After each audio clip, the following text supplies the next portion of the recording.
Hey everyone, Deathclock1637 here, and I'm going to be bringing you a video on some more detailed mechanics on Diablo 3.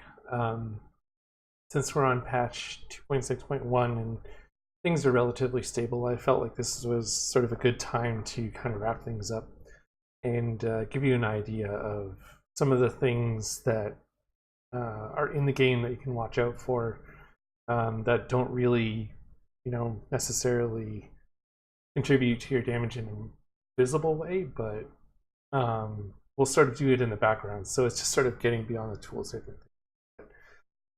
So the first topic, and I'm going to use my trusty timer to keep track, is weapon damage. So weapon damage, what does that mean? So it means whatever average damage that you see on this weapon, the 1788, whatever. The main thing I want to focus on is that any type of damage, fire, lightning, whatever, will still work. That elemental damage is the leftover from a very old system that doesn't matter, and you should really ignore it when you're looking for a weapon. Generally, what you want is something that rolls the more ideal stats outside of that. I mean, if you found like an awesome ancient furnace, like for this one that had max area damage, strength, cooldown, and all you wanted to do was increase the damage range, you could do that, and it wouldn't even really matter sort of what element it has. So see, even this is holy damage, but since that doesn't matter, it's still actually less damage because it doesn't, because it's less average. So if I were to use this and it was holy damage, it would still be less. It wouldn't increase anything, is really the point. And you have every element that's available, but since it doesn't matter, all of them are available anyway. So moving on, still on the topic kind of elemental damage, I'm talking about more what comes on like your amulet, this type. And the more of it you can get, the better. However, you have to be aware that there are limits on how much of it counts. So if you get one piece of gear that says 20% whatever damage, in this case holy, then I would get that 20%. However, it doesn't directly add on top of. So my amulet at 15% does not mean that I have 35% extra holy damage. It's a little bit less because of the diminishing returns, which I'll sort of get to later on a more broad scale. So we can see in my breakdown here, where is it? It says 35, but it's not quite. It would count for, like I said, a much smaller percentage because it's 20% of your current damage and then 15% of the new number, not not really an extra 15%, but maybe another 10 to 12-ish. Hope that makes sense. Other than that, you have other things like area damage. Area damage is a great thing that you can use to add on to your character when you're in the late end game. It really helps when you want to clear large groups of enemies that are tight together, because really it's only in a small 10-yard radius. So there is a pretty good video that's still relevant by Quinn69 that goes through how area damage works and what the various areas are, and I'll leave a link in the description that goes into a little more detail on that. And further to that point, you can do things like add skill damage.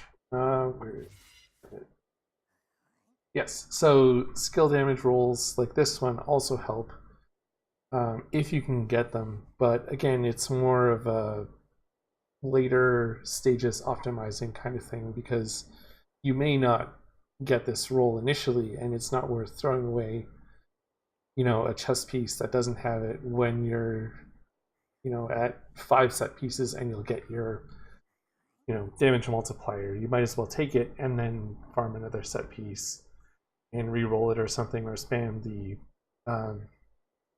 set conversion recipe. And at that point, you can start adding it on, and it can give you a lot of help there. And it can also, wait a little bit, roll on a few different pieces depending on the type of skill. So primary skills will roll on different slots than secondary, and you'll see the categories here. Like, this is conviction, so primary skills, secondary, defensive, utility, blah blah blah blah blah. That's the kind of pool it's talking about in terms of what kind of skill damage.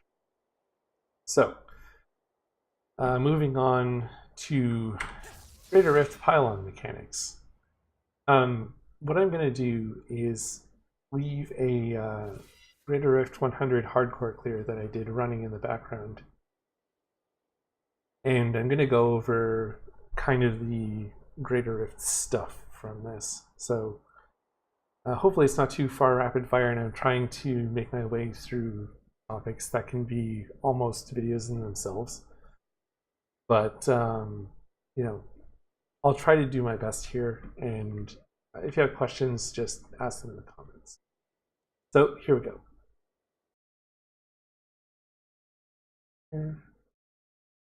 Yeah. So this was done on my Crusader from hardcore. It's dead now, but anyway. What I'm going to go over first and what I'm going to go over first is pylon mechanics. In general, what's going to happen is you're going to get one of each type of pylon, and how they spawn is based on your Greater Rift progress point. So if you haven't completed very much of the Rift, it's unlikely that you're going to get a pylon, and that doesn't rely on the timer. It's just what you've completed, right? So bear that in mind, that even though the timer keeps going, that doesn't spawn a pylon. It's your progress, and it could be any one of the pylons, and you only get one of each. So it could be first that you spawn a power pylon. It could be, the first pylon you spawn is speed pylon. Whatever the case may be.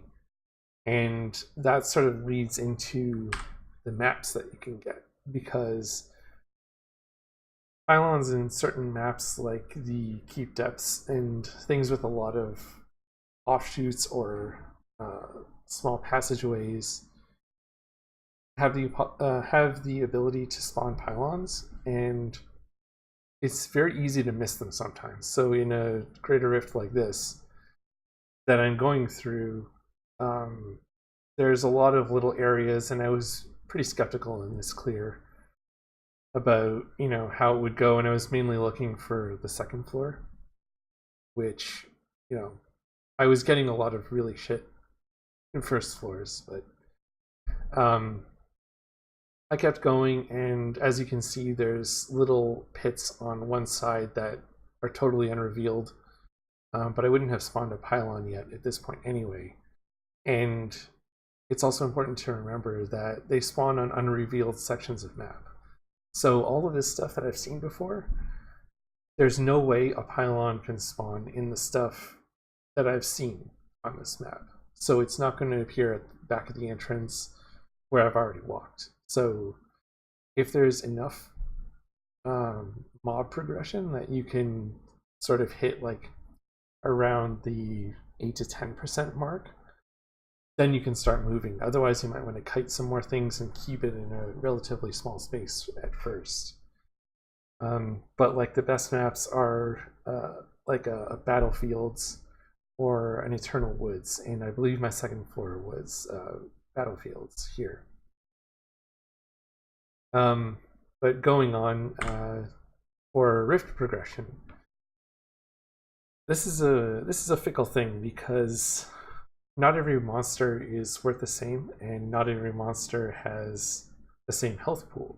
So what you'll want to be aware of is getting monsters that have a relatively low-ish health pool but offer the most progression, which I believe is zombies. Still, but I would have to check up on that. And there have been mobs added over time that, you know, offer different levels of progress. And generally, something like that unburied is going to offer a lot more progress than a smaller mob like the bugs. So as a rule of thumb, if it's huge, it probably offers a lot of progress, but they're generally harder to kill. Like unburieds, what are they called? The big dudes with the hammers. Even the large, like red hammer guys. Exarchs are good progress. Also, they can be a little tricky. I'm still trying to think of that name. Hold on. Oh, no, never mind. It'll come to me.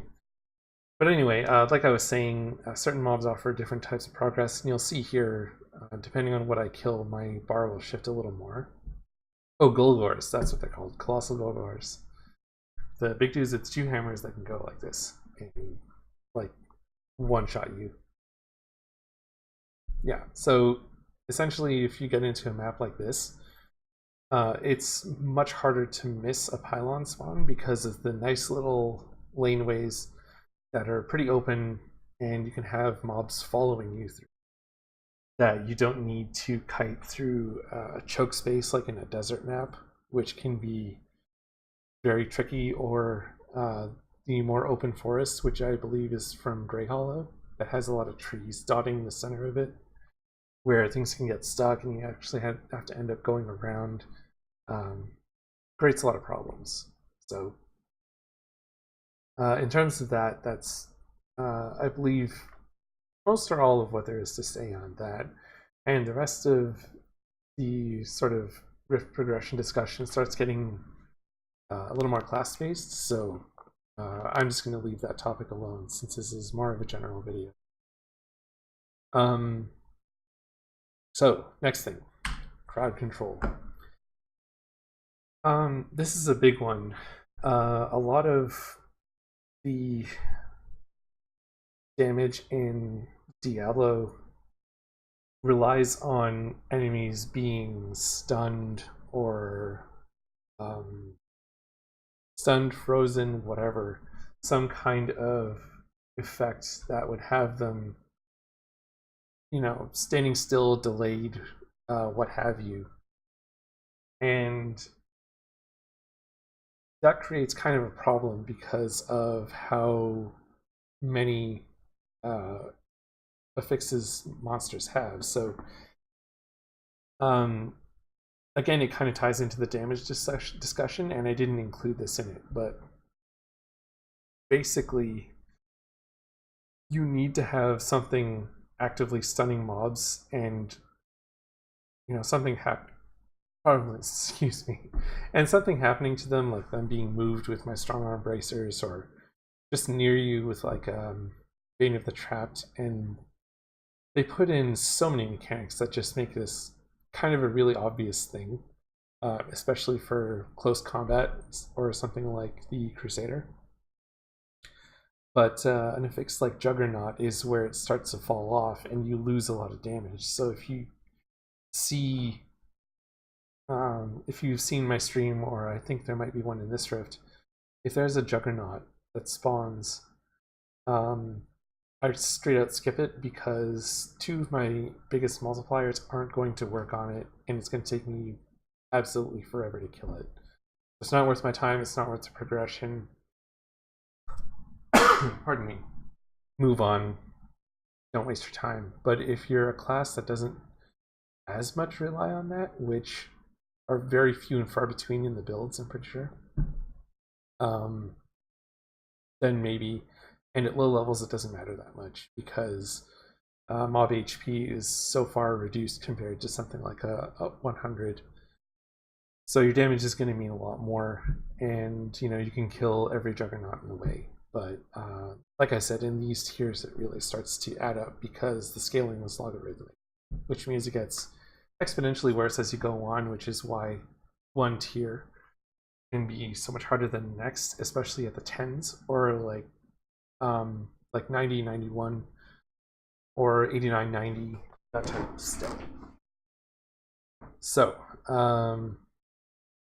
moving on to the next topic, which is cooldowns. Cooldowns are a thing that Diablo is straight up obsessed with. They like to have internal cooldowns. They like to have ones based on skills. I think global and internal are kind of the same thing, but don't quote me on that. Either way, cooldown reduction has made sort of a home in most skills because you want to have like your vengeance on a demon hunter active most of the time, most or all of the time. On my crusader, I want to have my acrats for my damage multiplier and things like that. So this also suffers from diminishing returns too. So if you have an item that gives you 10% cooldown, which is on a weapon generally, it's the only slot that you can get 10 on, and you get something else that has 8, it's not necessarily 8% cooldown. You can sort of check in your character sheet where it ends up, but it will start counting for a lot less. To the point that in the 50 to 60% range, you'll start getting maybe 1 to 0.5% for every 8 or so cooldown you have. At this point in my crusader, like a 1% cooldown counts for actually 0.45, which made the difference 0.44 because it was the difference between 56.01 and 6.45, where my accurat's like just by the millisecond kind of intercepts, and I can duplicate it and cast the next one. This starts to matter a lot more for characters like Barbarian, because you need to line up a lot of skills. Like I said, Crusader, not so much anymore Wizard, but the Archon builds would rely on it. You don't need as much CDR for a Demon Hunter generally because of Dawn and the fact that it can reduce the cooldown of Vengeance so much anyway. Necromancer is like the apex example for cooldown. Witch Doctor doesn't need as much of it, mainly because it doesn't have that like super skill like Wrath of the Berserker or what have you. And am I missing something? Hold on. Oh, and Monk for Epiphany. There you go. Because Epiphany has a lot of damage reduction or spirit regen, depending on which rune you pick. So, the things that can be sort of sped up by cooldown reduction are things that have a fixed cooldown, like Akarat's Champion. Good example. If I have 50% cooldown, this is going to be 45 seconds instead of 90. What this doesn't affect is a cooldown that's internal, like on Condemn, because you can see how I'm casting it, and even though my shield, Frido's Wrath, removes the cooldown, there is still an internal cast time that will tick, and I need to be casting it on that interval in order for the animations to group together so I don't put in a delay. But something that doesn't have a cooldown still kind of does, and that can be a little bit misleading. And it's very important to watch out for those, again, for most classes. Mainly this one, just because of something having a cooldown removed doesn't mean it's completely cooldown free, which I wish it was, and just based on the amount of resource he had, but that's a whole nother thing. Again, I'm not going to go too far into this because it starts getting very class specific. And if there's any, good love for this video and a lot of good comments and discussion, then I'll start going into that, but I don't see a need to at the moment. So the next topic is +5 main stat.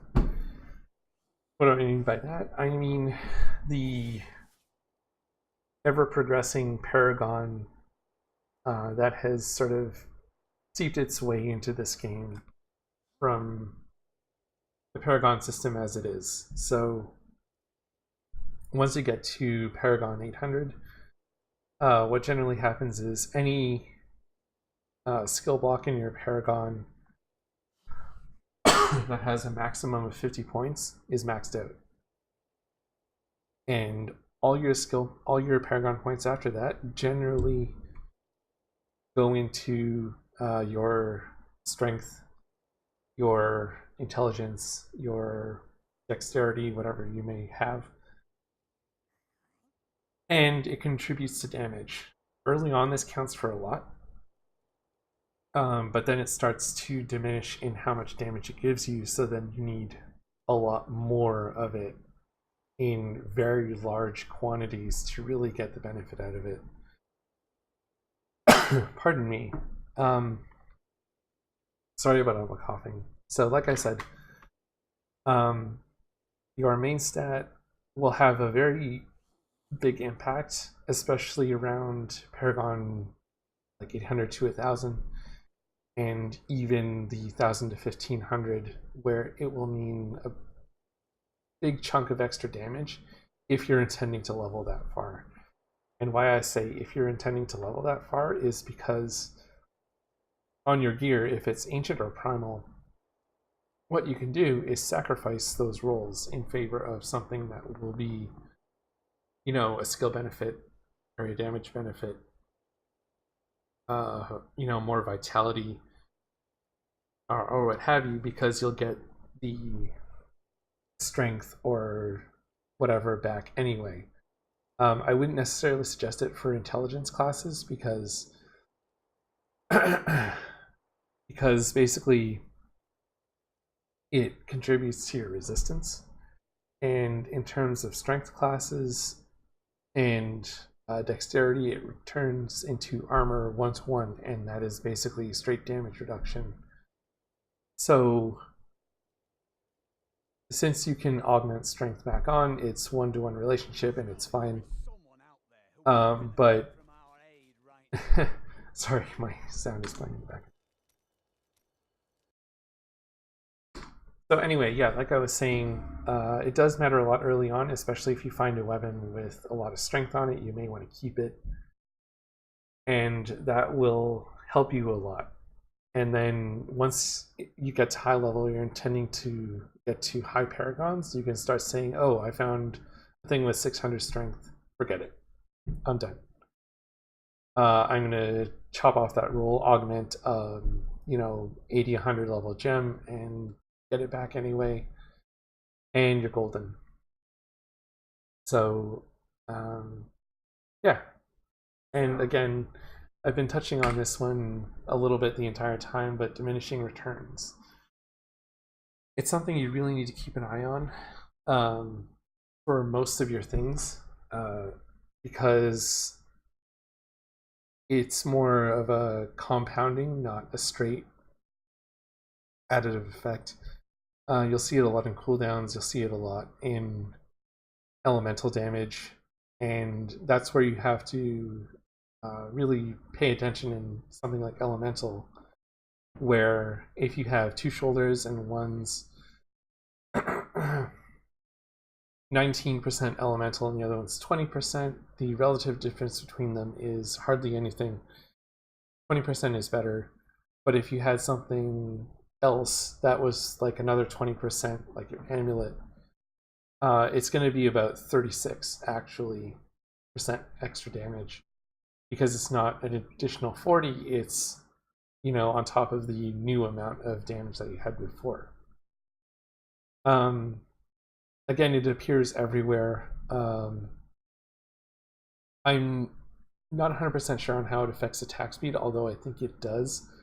And there are some extra things associated with that, and since it doesn't affect every class, I chose not to go over it. But again, something to be well aware of. Hold on. And okay, so now we're back on my game in real time, and I'll just get into sort of the final notes of it. Like I said, this was just kind of a brush of sort of the mechanics that affect every class, or most of them. You know, ranged classes aren't necessarily going to have to deal with a lot of area damage, but some might. And there are some videos by other content creators, like I was saying, Quinn or Bloodshed, that did a great video on pylon mechanics. Can explain in a little more depth and just sort of give you a better, well-rounded explanation without me doing it kind of impromptu. So once again, I hope that was informative. I hope you got some good tips out of it, and